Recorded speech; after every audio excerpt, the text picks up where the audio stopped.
Us. I'll be right back.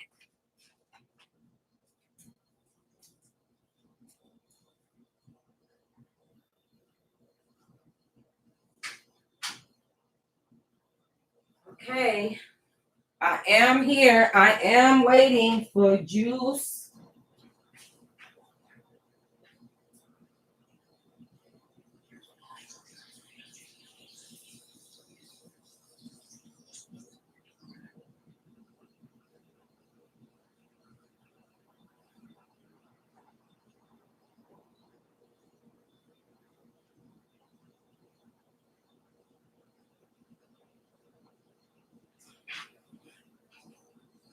Don't make me go to the back.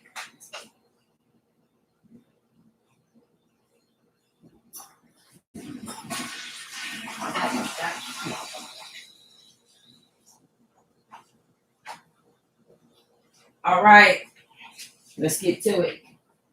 I said, let's get to it. How you guys doing? Oh, wow. Hi, Live Me Teahive. Hi, YouTube Teahive. How are you guys? You guys know last night. Oh, I know, right, Cat? Okay. Last night. Oh, this book is a hot-ass mess. Bitch, I was like, oh, let me put my hood up on, bitch, because I can't deal with this book, honey, okay? But guess what? We gonna deal with it. It's okay. Pops was walking around last night. He at work tonight, so he ain't got no days off. Okay, we gonna get to it. Thank you guys so much for joining me. We are reading Jumpoff, a hip-hop mistress's tale all, okay, by Jara Everett. Once again, make sure you guys head over to the Amazon to watch. Okay, is anybody buffering? I don't see nobody else buffering, honey. I know I'm not buffering, honey. Okay, you better leave and come back. Okay, let me just make sure I'm not buffering, because I see let me just make sure. Okay, who's buffering? Am I buffering?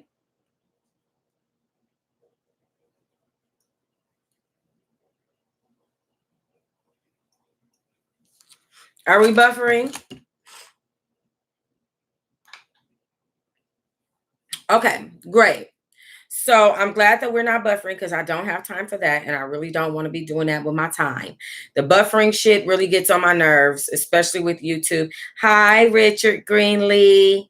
Hi. Okay, good. Go ahead and refresh your computers right quick, you guys. If you need to, come back to the live.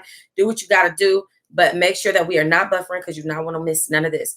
Okay, now this girl was talking about yesterday how her boyfriend, she said that she grew up fast, okay, that she would sit there and act like she was crazy as hell just so she wouldn't have to go home after sneaking out to have sex and stuff like that. She said that she acted so crazy that shit ended her up in children's services, child, DCF to the S, okay. Yes, just blessed 2 days in a row. Thank you, Sylvie, for sending me 500 likes on Live Me.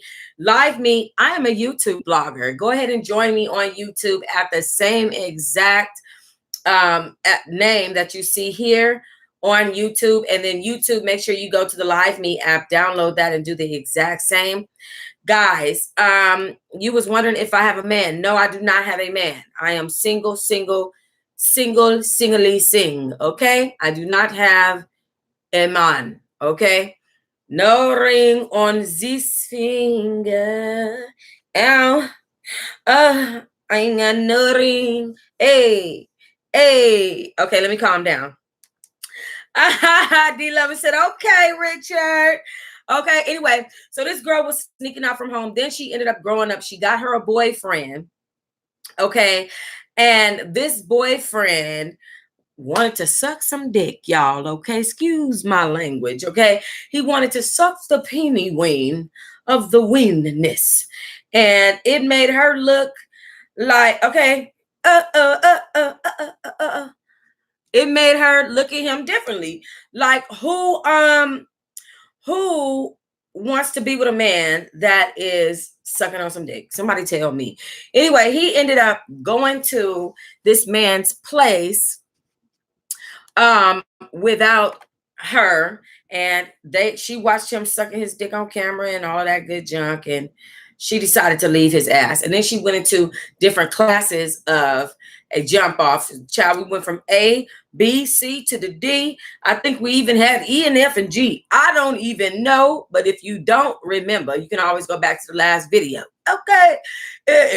What, R, S, T, U, V? All right, anyway.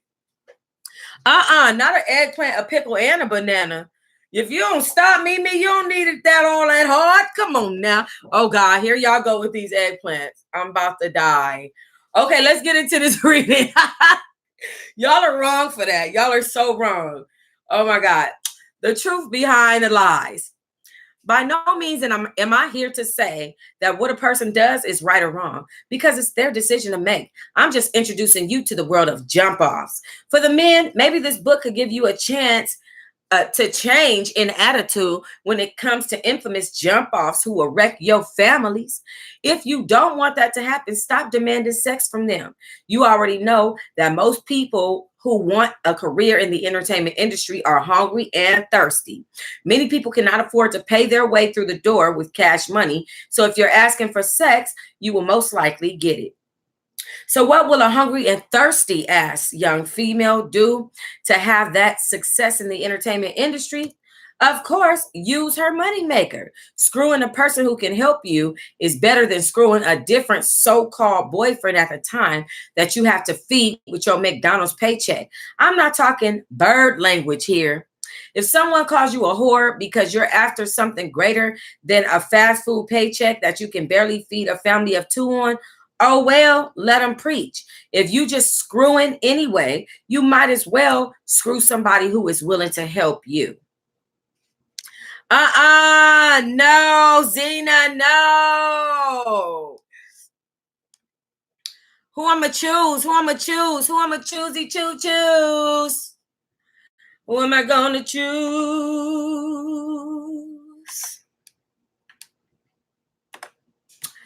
All right. Some of you might say, well, she's not trying to send a positive message here at all. And my response is, neither is the big mega movie writers or producers trying to send the viewers a positive message. But viewers still run to the theaters to watch their movies. But whoever said in order to write a book, you must send a positive message, this book is not about sending a positive message. But if it does, wonderful. This book is about jump offs, my life, and how I have been a jump off and how I have had jump offs. I felt like letting you in on knowing how I grapple with the entertainment industry, whether it's positive or negative. It happened. And that's why I know so much more about jump offs and a whole lot of other things. Now, seeing that I've gone through so many experiences, I would hope that some of you in these situations and those of you who want a role in the entertainment industry realize what it takes. We know that jump off stands for all of the names mentioned and other disparaging names not mentioned. No matter how you look at it, a jump off is a jump off. Like a thief is a thief and a liar is a liar. Now, a little off course here, but a statement was made that jump offs are share a common trait with vampires, honey. This came from a renowned theology professor I know. Which university did the professor attend? He has yet to mention, but the way we fell into this discussion is because I was relating to him my experiences in life as an entertainer. No, D-Lovin', it's a motherfucking rant, okay? Oh, you know what? D-Lovin', no. At first, I thought maybe I had too much wine to drink that day. I did ask the professor to please explain his theory. He explained by saying, by the sounds of it, vampires and jump-offs both have been around for centuries. Now, I don't believe in vampires, and I don't know if any of these jump-offs who suck blood from another human to cure their starvation. Neither have I as a jump-off. I have known jump-offs and a whole lot of other people sucking on something else for their indulgence and desire, if you know what I mean. So to the renowned professor who compared vampires to jump offs, You need to lay low, buddy, and lay off the caffeine. Since I am writing about the story of my life, I had to address the theory the professor threw out to me.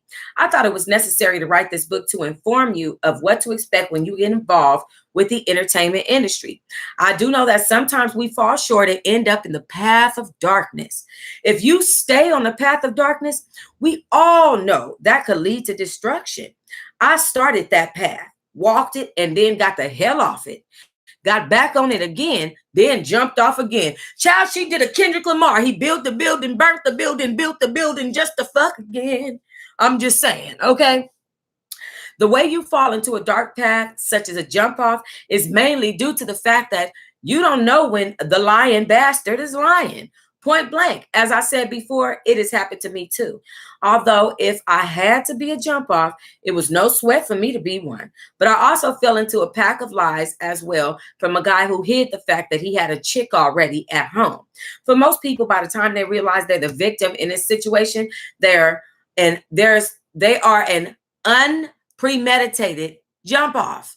By then, it's hard to break away from the situation because now your heart is into it. Sometimes the guy will burn your ears up with lies just to have you hanging around for his pleasure. Many people have been stuck in this kind of situation, all because of lies and deception. It is a terrible feeling to be involved with someone who pretends they're single when truthfully, the person is already involved in a relationship with someone else other than you. Now, knowing this person has lied to you and you do know the truth, how would you resolve this situation? Because you know, once a person lies once, more lies have to follow behind that lie. Usually the other lies follow up like this. Oh, I'm in the middle of a divorce, or I don't plan on being with that person. I just need to get some things together before I bounce. Or me and that person sleep in separate rooms until the builder is done building my other house. Please spare me the drama. Before you know it, you will have exhausted 2 years with the same jackass singing the same old tune. Only a fool will continue to fall for that muddled crap. So after hearing all the fabrications this person is telling you, do you sit around and cry all day, every day from being miffed? Or do you stay with this person hoping he or she will leave the main piece after a while to be with you?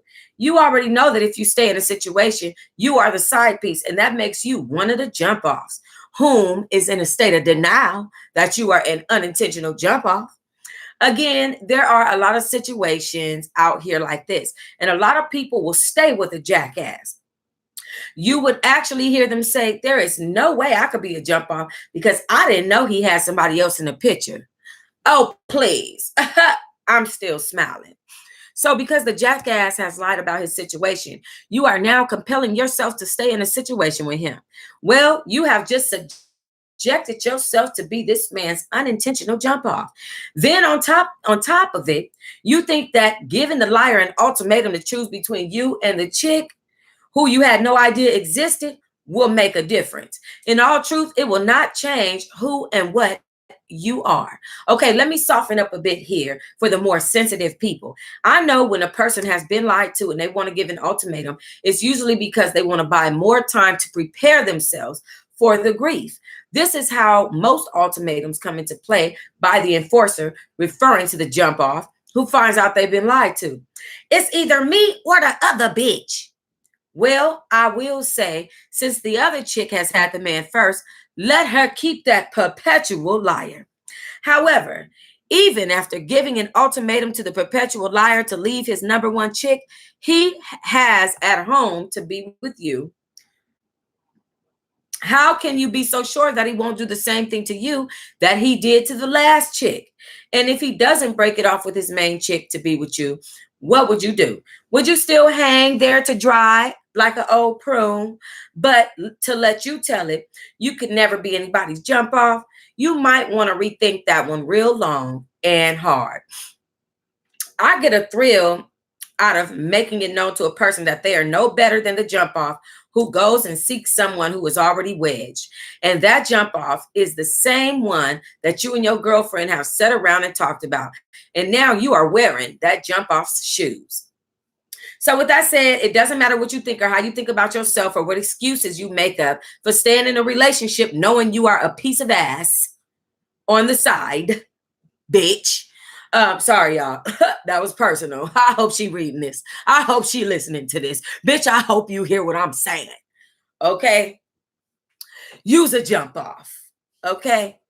Anyway, no matter what excuses you make for staying in a relationship, knowing you a piece of ass on the side, at this point, you've graduated from an unintentional jump off to a stamped, state sealed, certified, in denial jump off. Oh, bitch. Okay. That part was personal too. My bad. How y'all fucking doing? Okay, I'm good.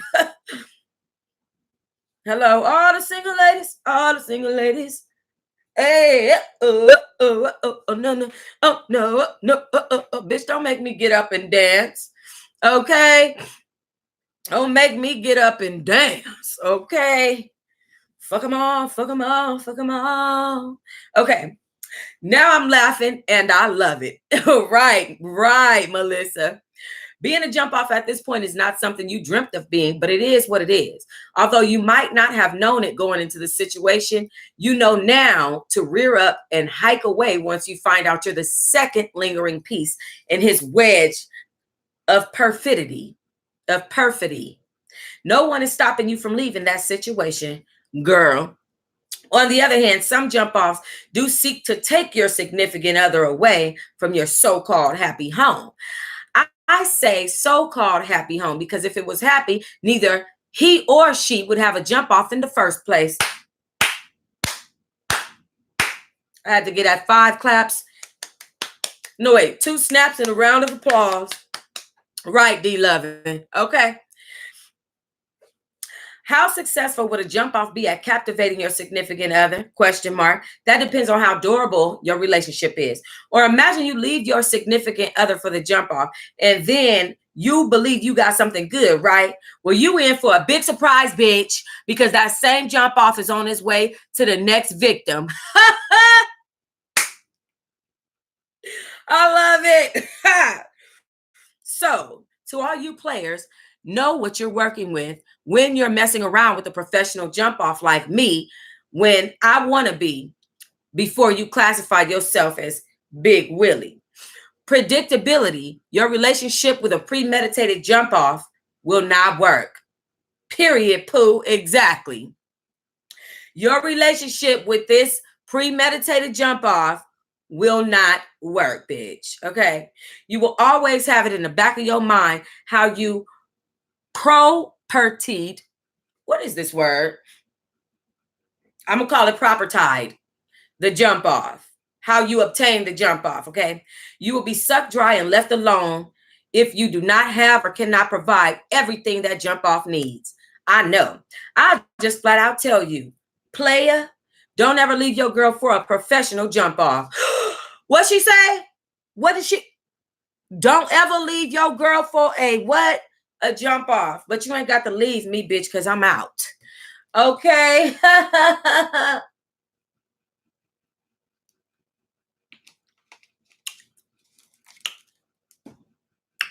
Straight up.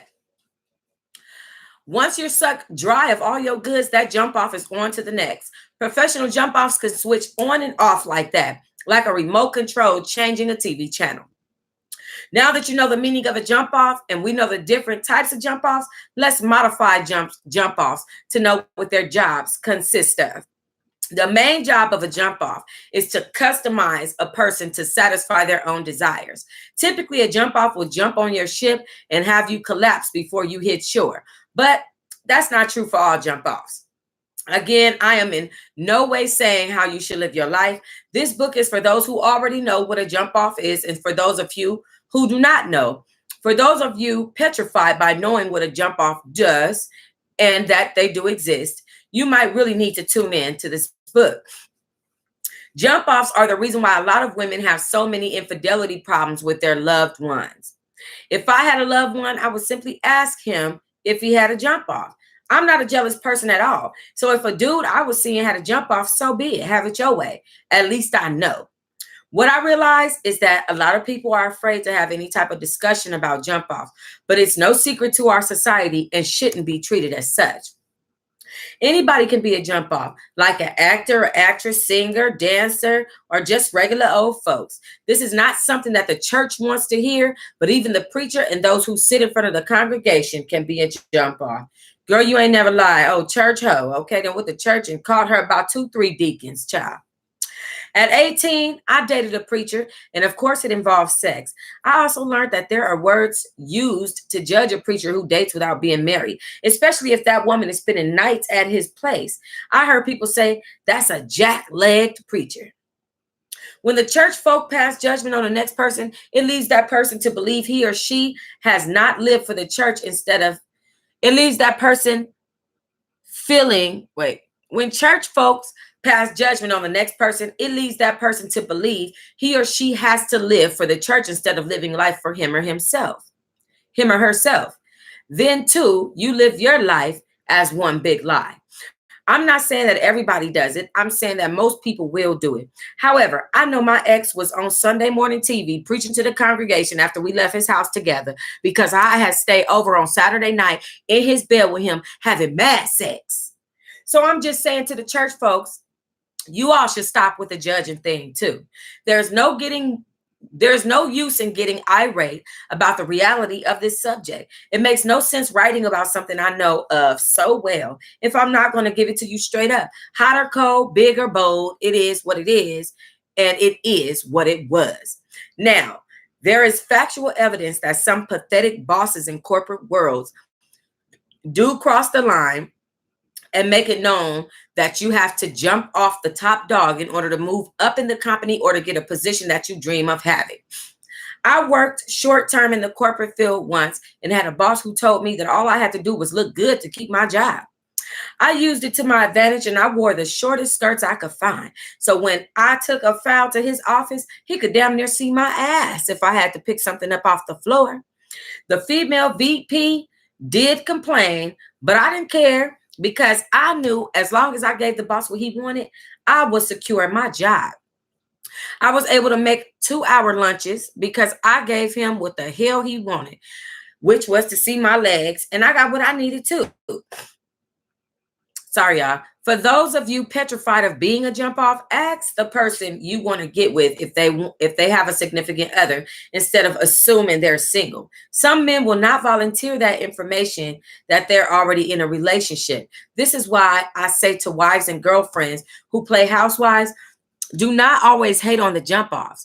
I ask the real wives and play housewives, why you take yourself through the possibility of accumulating a health issue and getting wrinkles to set in around your eyes and forehead and under your eyes because you stressed out over your man and his jump off? You know very well what you had before you married him. So this behavior should not be anything new to you.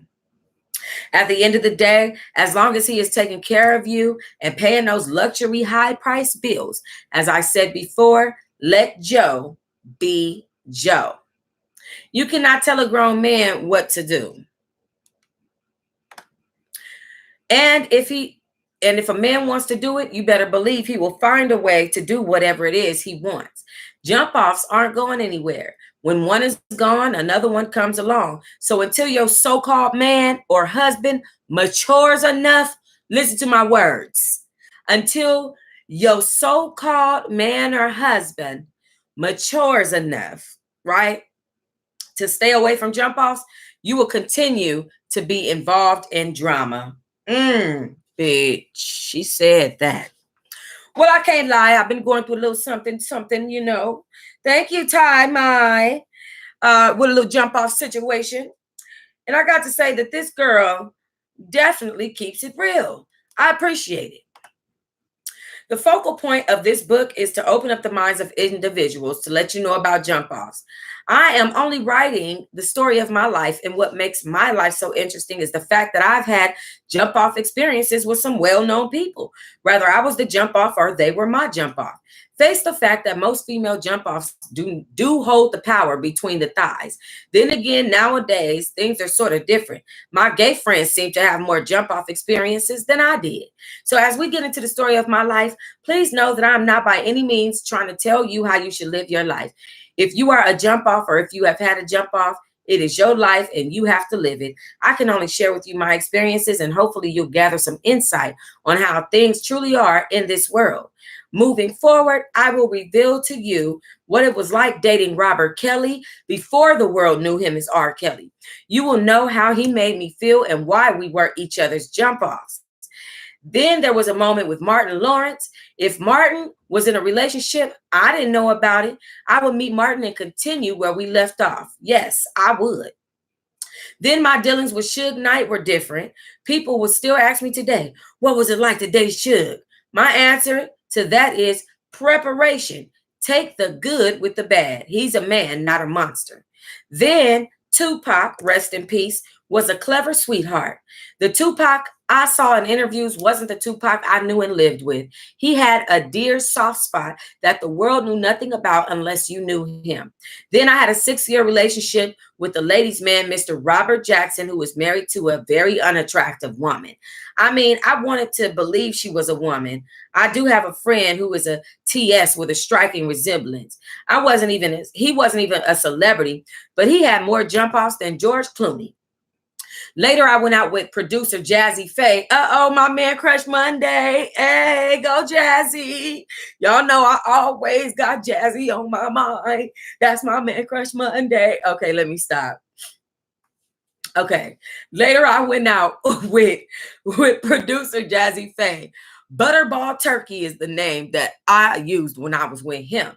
I tried to be his jump off, but obstacles got in the way of that happening. And sexy with only his hat on, raspy voiced young Jeezy. We worked with the same producer and I did a song with him. He's definitely one of the coolest guys I ever met and hung out with. I also had a crush on Shorty Red, the producer of my single White T-Girl version, and would still jump him off today. There's also other well-known people who are part of my life. And as you read on, you'll see how my life tied in with the jump off world with them. So kick back, relax, because my life story is about to start. Woo! Shit. Come on with the life story. Okay. Sorry, live me. I can't help it because my breastises, they so big. Hi, Bad Captain. Farrah, my love. Gemini Saga. Sandbox. Nice Breeze. Lolly. Thank you guys for joining me really quickly. I don't know what this name says. CMB Gangsta. Okay, I like the way you wrote that shit. That looked tight. I'm with that. Thank you guys for joining me here. I appreciate you guys. Okay. New Ma D Lovin' is keeping it. Whoa, okay, you know what I'm saying over here? Was she killing it? Whoa, okay. All right, anyway, my daughter would so make fun of me if she saw that. Okay, Chapter 5, Catching the Vibe with R. Kelly. I remember my life from the time I was 8 years old until now. Since I was a tomboy growing up, whenever I fought with a boy, I felt like it was the right thing to do. These days, one will call it a girl crush on a boy, but I can assure you, it was nothing like that at all for me. In grammar school, I met a girl named Cassandra who was a real tomboy and a bully. Hold on. How we go from R. Kelly to, I can remember how my life was at 8. Where is this going, Jesus? Can anybody else see the future here? Or is this just me? Is it just me? Is it just I? What is going on? Whoa. Okay, let's get into it. All right. She said, in grammar school, I met a girl named Cassandra who was a real tomboy and a bully. Everyone called her Cat. She picked on me so much during and after school that I got tired of it and wanted to show her the other tomboy who knew how to get an ass kicked. And that person happened to be me. So one day after school, I did just that. I kicked her butt. And a few days later, she and I became friends. It really is true that when you kick a bully's ass, they'll become friends with you. Kat and I grew out of touch with each other for some years. And even though she lived only a few blocks from my parents' home, it was years before we met up again as young ladies. Kat taught me a lot about men, how to hustle, and how to make real good money. Kat became a regular stripper for a traveling strip team of girls called the Kitty Cats, a traveling group founded by a hood club in Chicago. She is the reason R. Kelly and I met in the first place. Because she had been stripping for a few years and I know how to hustle so well, it was quite easy for her to grab the attention of all types of men. The provocative attire she wore all the time helped to allure the men as well. It all started one night when Kat wanted to go downtown Chicago to meet R. Kelly. She knew his hangout spot, and I was down for it. So we drove downtown to Rock and Roll McDonald's.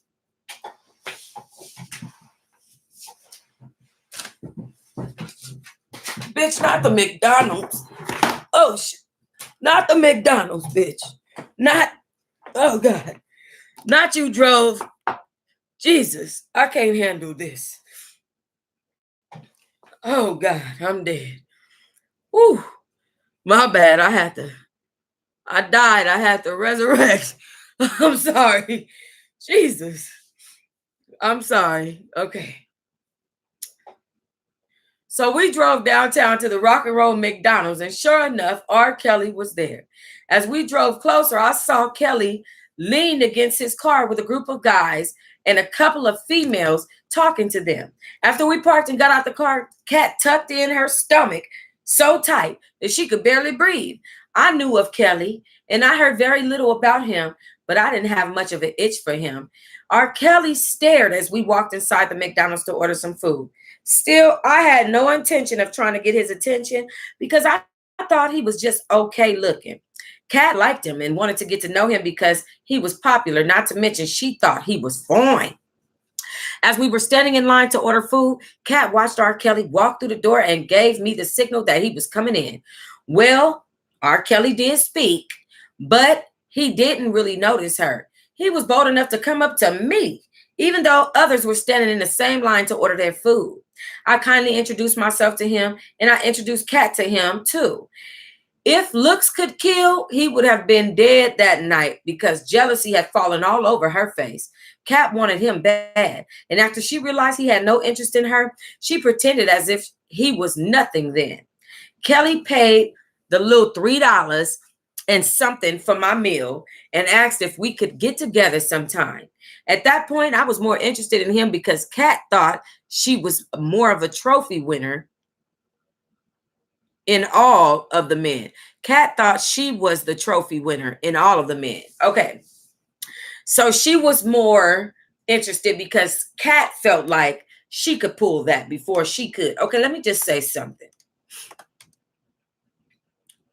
There was a man, okay? I went to a nail shop. I was getting my nails done.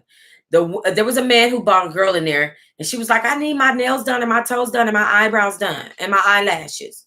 And he was like, all right, I'm going to get your brows done right now. We're going to go to the room, and then when we come from the room, I'll get the rest of everything else done. Child, she got her eyebrows done, and they left, and the Chinese lady told me that he brings several different females in that shop all the time to get their eyebrows done for $6. Then he take them to the room, and then they never see these girls again. Okay. We got, bitch, I'm done. We got arched eyebrows and golden arches. I'm done. Okay. Moving on. It was a little noisy where we were standing, so we walked outside. The first thing I thought when we approached his black Mercedes was he just wanted to show off his car. Little did he know I was used to dealing with guys with BMWs and Mercedes, so I wasn't too impressed that he could afford a nice car. In that same moment, he leaned against his car and grabbed my hands. I didn't mind the compliments he felt the urge to give me. Neither did I mind him coming on to me so soon and so strong, even though we had just met. He must have picked up on my body language and figured that I still wasn't happy-go-lucky over him. So he made it known to me that he was a singer with a #1 song out on the radio and asked me to come out so I could see him perform with his group at the Cotton Club the following week. I wasn't trying to be funny or anything. It's just that I wasn't starstruck. I figured I would catch his video when it came out on the video channel. A few minutes more into the conversation, it was all about him and his video.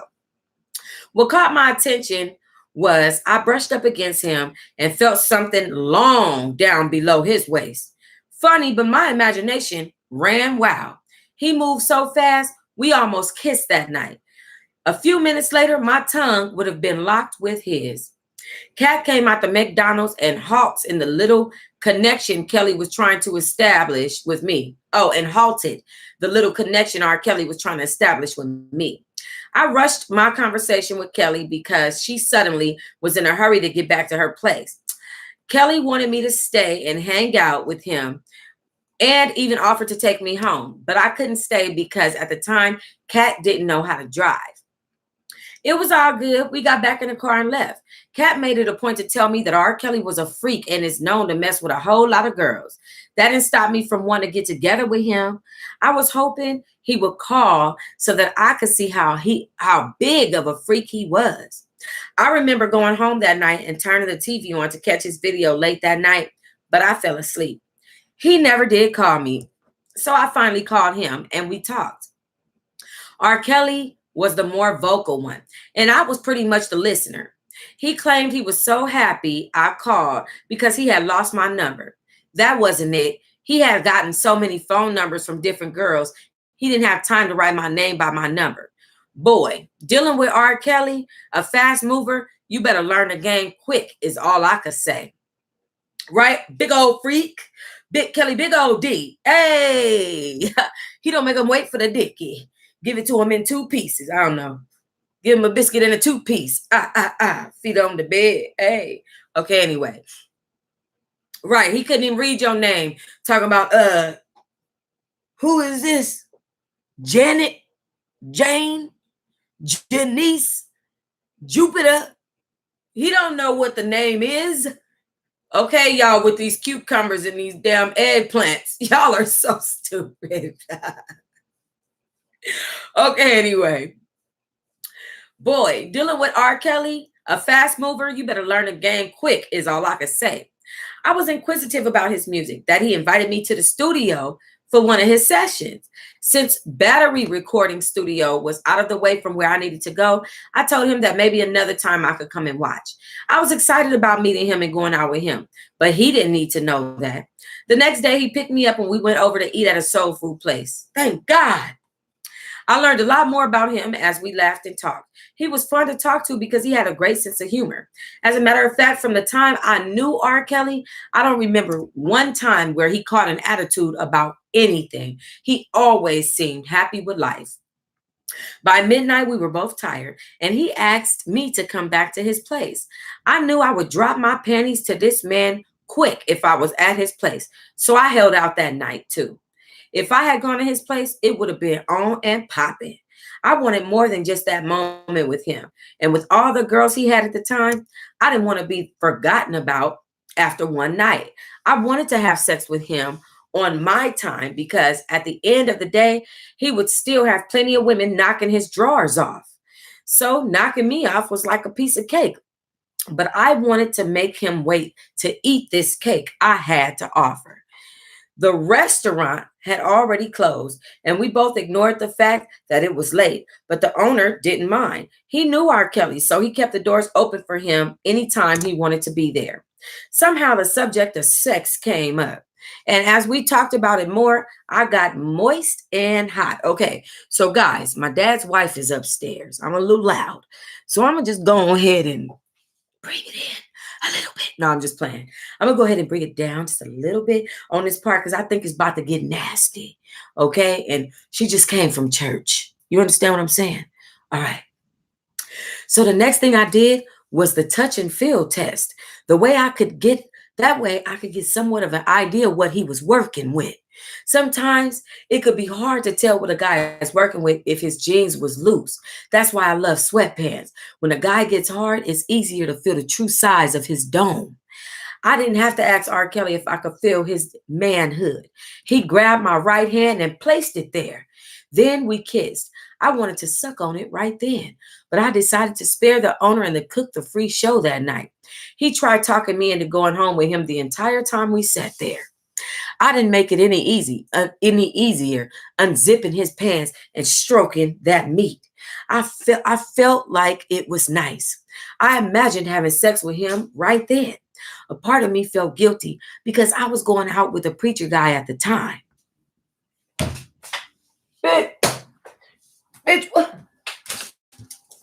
what did she just say? Did she say she was going out with the preacher guy?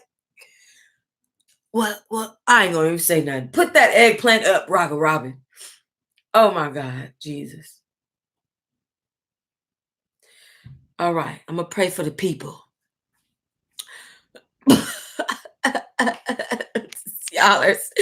YouTube is tripping. Y'all stupid. Okay. A part of me felt guilty because I was going out with the preacher guy at the time. So I tried to hold back on screwing around with R. Kelly. The preacher guy was also a freak, big old freak. But I was young and hot, and I wanted more to bargain with. Finally, around 2 a.m, we left the restaurant and went our separate ways. I can still remember how R. Kelly's dome stuck out of his jeans. It was big and hard. Let me tell y'all something. All the shit that R. Kelly goes through because of his penis, it better be big and it better be hard. Let me find out you got a small what you call that? When them not omnipotent, but unimpotent. What you call that shit? Let me find out your ass can't get shit. I know, right? It was a hot girl summer and it's something. It's a hot girl. Lord, I ain't never had so many eggplants on my screen ever. Anyway, let me get back to it. Okay? Not omnipotent, but impotent. You understand? Okay? Erectile dysfunction. Let me find out you got all this shit going on with erectile dysfunction. I'll come to the jail and slap your ass myself. Okay? That's all I'm saying. All right. A few days had passed and I hadn't heard from him. You know, someone has another person in their life when they're not quick to call you back the next day after hanging out again. I thought about him, but I wasn't going to sweat him. When he did call me, I wasn't home, but my little sister answered the phone. R. Kelly was such a big flirt. He asked my sister how old she was. My sister was only 13 at the time, but she pretended to be 15. He also made it a point to tell her who he was, probably expecting her to jump and scream. He asked her if she looked like me, if she went out. Since then, she has been a fan of his, just from the short conversation with her that day. Moments later, my sister called me to tell me R. Kelly was looking for me. And she told me what he asked her. She was excited to hear R. Kelly's voice, but she downplayed it to him. Like, oh, okay, I'll tell her you called. But I didn't get why he even felt the need to carry on a conversation with my sister, rather long or short. None of my male friends had ever said hi to my little sister. Anyway, I called him back and we met up again. It was still on my mind to ask him about the phone conversation with my little sister. He tried to smooth it over, saying she sounded like me on the phone. I thought to myself, okay, brother, if you say so. I didn't believe him, so I let it go. I didn't believe him, so I let it go. What? Big old freak? What? Okay, anyway. I didn't believe him, so I let it go. I think I was more into screwing him that night than anything else. That part with my sister almost blew it, but after a few drinks, I had long forgotten. His loft was nice and inviting. I wore a short skirt with no panties on that night. I wanted him to know that I was ready for whatever. He had an open bottle of liquor with some music playing and no bed at the time. So he set up shop on the floor. R. Kelly wore shorts that night. And when we sat on the floor, all I saw was his nuts hanging out from the side of them shorts. It looked good. I wanted him to sex me right then. I imagined him taking control and pounding me doggy style. I wanted to feel that. My mind started to wonder if he was the man to lay it on me real good, or if the look was deceiving and I would be disappointed. He knew his dome was hanging out of his shorts. And when she say dome, she mean dick. And when I assured him it was, he pulled his shorts down and leaned back on the floor. It was nicer than I thought. Once it was all the way hard, I got closer to him and stroked it while he gently rubbed my kitty. I got on top of him and grinded as my kitty moved up and down his dome. The first night with R. Kelly was a night to remember. He was freaky. I sat on his face and he asked me to do a golden shower on him. Bitch. My bad, y'all. My bad. Okay, my bad. Oh, Lord. Okay. I sat on his face and he asked me to do a golden shower on him. I smiled and told him that wasn't my thing. Hold on. I smiled and told him that wasn't my thing. I asked him if he had ever done it, and he said yes once. Bitch, I think I know what the... Ooh, bitch, let me be quiet. I ain't telling that story, bitch. Bitch.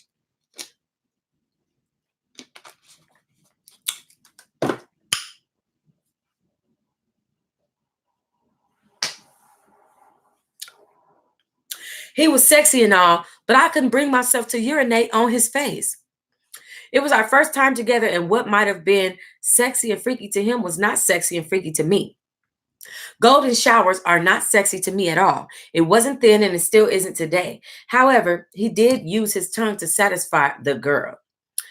I like how he kissed as well. His tongue was deep inside my mouth, and I was dripping wet by then. I remember more of the foreplay between us than the actual intercourse. Once he got inside of me, it took him all of 5 minutes to nut. I did enjoy the strength he had to go a second time around.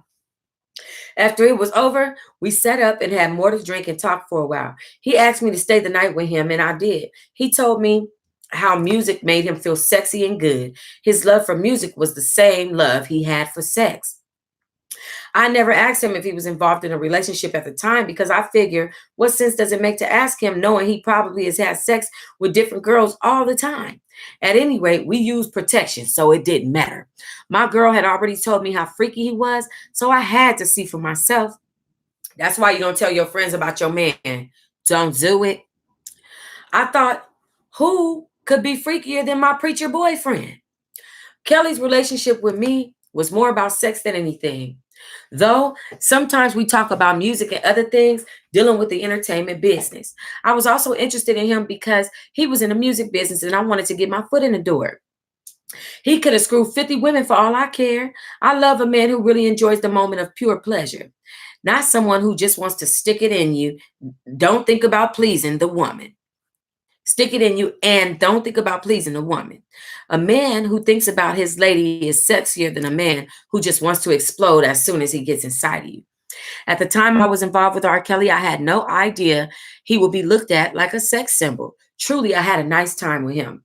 He also had other weird moments and fetishes like having sex with pregnant women because their vagina was always wet. I found him to be down to earth and extremely talented. R. Kelly was the first person who told me I would need an open mind towards sex in the entertainment business. Before the end of the night, I knew all about his sexual encounter with another female executive. I was surprised he told me that much, but he had no shame. Throughout the short-term relationship I had with R. Kelly, I learned a lot about the entertainment business. I was surprised to learn that you had to treat sex as a product, not so much for money, but whatever. So, to that person who came up with the slogan, sex sells, you right on the money. That brings me back to the notion that jump-offs are necessary and will always be around. Sex not only always sells, but it plays a major role in entertainment. Rappers are a prime example of it with their videos. If a girl isn't half naked with butt shots, she isn't getting in. No one can convince me otherwise. There are a lot of people in denial, but once you get into the business, you get to see for yourself. Everything R. Kelly schooled me on came from his manager. Eek.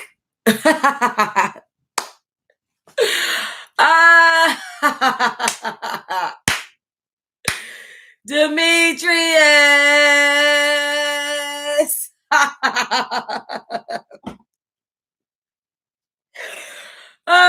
Oh, shit, I'm dead.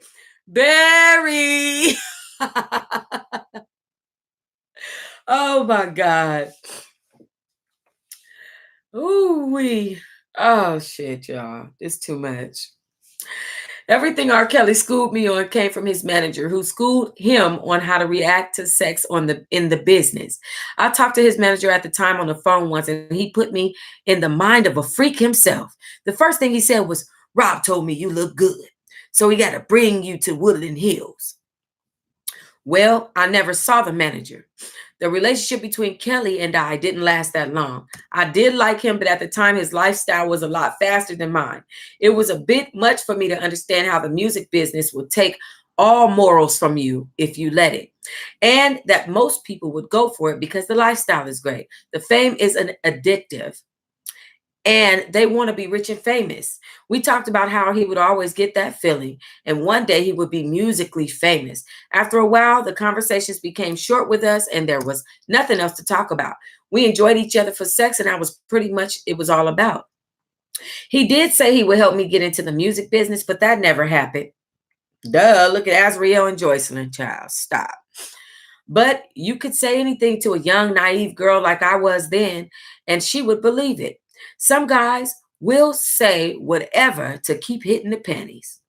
Weeks later, our time spent with each other was shortened. Late nights, I would visit him in the studio, and there would be younger girls than me hanging around. R. Kelly's friend Rocky sold him out by telling his business about him and the girls at the studio. I felt like it was his life. Whatever decisions he made, he had to deal with them. I recognized his issues. It didn't take a rocket scientist to figure him out at all.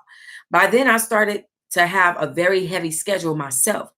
One day, he called me up to chill with him at the studio, and I did. I met Wayne Williams that day, a DJ from Chicago who now works with J Records. Wayne and I listened to R. Kelly play one of his songs on the piano. Sure enough, when Wayne and I left the studio, Kelly couldn't keep his hands off of me. Sure enough, when Wayne left the studio, Kelly couldn't keep his hands off of me. He asked me to bend over for him, and I did. We ended up having sex that night again. Okay, let me tell you guys what I know. You guys know that song TP2, Feeling on Your Booty? I heard that while he was recording that song, there was someone in the studio, and he asked her to bend over and was singing that song and having sex at the same time right there in the studio. That sounds very similar to that. That's all I'm going to say. Anyway, I told him he was sexy and talented, and he made me feel good sexually. I got plenty of foreplay from him, but I really didn't need it to get super wet and hot for him. He would take his big black thing out and rub it against my kitty, and it was over. I had to get my time with him when I could. I must say that R. Kelly was one jump off to remember. Whether I was his or he was mine, I enjoyed the moments we did share together. That night was just as good as the first night we had sex together. I gave him what he wanted. He gave me what I needed. I remember asking him if I could write him a song. He was all for it, but I had to be prepared to sing it to him instead of writing it down, because he didn't write music down because he can't read. I never thought anything of it when he told me he had people write his songs down for him. Then I found out the person who was no longer friends with him, he had a problem reading as well. Then I found out through a person who was no longer friends with him that he had a problem reading as well. Now, if you guys don't know, on my backup channel, I was trying to tell the people that R. Kelly would stop being friends with people, and then they would go find the girls that he was dealing with and say, hey, you could make some money if you accuse R. Kelly of doing this and that. This is one of those circumstances. Somebody who he's no longer friends with is now finding this girl that he's dealing with and telling this girl that he can't read to try to turn her off of him, okay? This former friend of R. Kelly's threw him under the bus and told me a lot of foul things about him, but it was his words and not words spoken by R. Kelly, so none of them mattered to me. I thought it was bad for him and R. Kelly to be friends for years and then break up over some chick, but I guess that is the power of the kitty. Then I went on a production stage play tour across country, so I was no longer in contact with R. Kelly. A few years later, he started working with Aaliyah, but by that time, my girlfriend Ubi was friends with him. After that controversy between him and Aaliyah, he later got married again, and no one knew about it. R. Kelly didn't tell anyone he was married. When I saw his wife at the studio one time, I thought it was a joke. I thought people was playing saying he was married because she would never act like he was her husband. They would never leave together or nothing, no contact whatsoever. She wasn't pleasing to the eyes either. So I figured she must have been his fallback. After a few years later, I felt like the fame had gotten to his head because he had fallen out with the majority of his friends and walked around as if he didn't care. It never bothered me that his head was big. I was happy for any success that crossed his path. When I found out Kelly was married, I wasn't trying to see him again. I went on with life as if I never knew him. Overall, my life with R. Kelly was cool. It was fun, and I learned a lot from him. And I always wished him the best in his career because he does have a caring heart. Bitch, please. Oh my God. That read was off the chain, okay? Oh my God. That read was off the chisel for hizzle, my nizzle up in this bizzle. Okay. And I want to thank all of you guys for joining me for it. That was something else. Damn. I didn't know it was going to go there. Okay. I mean, she really went there. Like, for real. I like this book. I can't wait to get into Tupac and Shakur and Martin Lawrence and all these other people. I'm just very interested in knowing what is going on. Okay. Anyway, guys, let me know what you guys thought down below. Oh, please join the website, TOXOT.com. It's $1 to join and $5 a month. Let me tell you what you get for the $1 and $5 a month. Okay. For a $1 to start and $5 a month, you get Tox TV, which is the latest in cable TV. Plus, you can always request shows if they're not there. And you get the book club playlist. So you get all the books that I've read on a playlist. Okay. For Talk TV, the book club, I'm forgetting something. There's something else that I'm forgetting. And then you get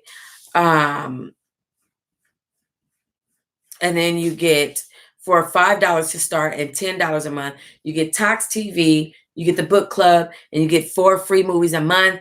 I'm about to put It Chapter 2 on there tonight because it's Sunday night. It's Teahive movie night. So I'm about to add that there tonight. Y'all, this is off the damn chain. Join me tomorrow for the next reading. I will see you later. Hope to see you on the website. $1 to join, $5 a month, or $5 to join and $10 a month for these good old movies. Whoa. Which one do we have there? Which one do we have there now? Let me see. I was just updating the place. I just put all the Lamar Odoms on there. Let me see where we at with the Teahive movie night. I think it's Annabelle on there right now. Annabelle Comes Home.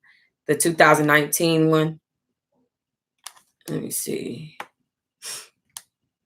Yeah, Annabelle Comes Home. So I'll be putting It Chapter 2 on there like right now. I'm simply waiting for it to process through. And it is definitely doing that. It has 22 minutes left to process through. So we're just going to let that do what it do. And that should be ready in the next 22, let's give it 30, 45 minutes. And that should be ready. Oh my God, y'all, I'm so excited. Thank you guys. that's why I have and people were asking me, what do I think about R. Kelly? Am I thinking that he's innocent or guilty? I don't have those thoughts. I only think that there's a conspiracy against him and it's for a reason. And she just kind of proved the point by saying that once he fell out with one of his friends, that the person came to her, and that's what is being rumored to be going on. Okay. So anyways, guys, I will see you tomorrow for the next read. Bye, Live Me family. Thank you, Farah. All right, YouTube. I'll see you later.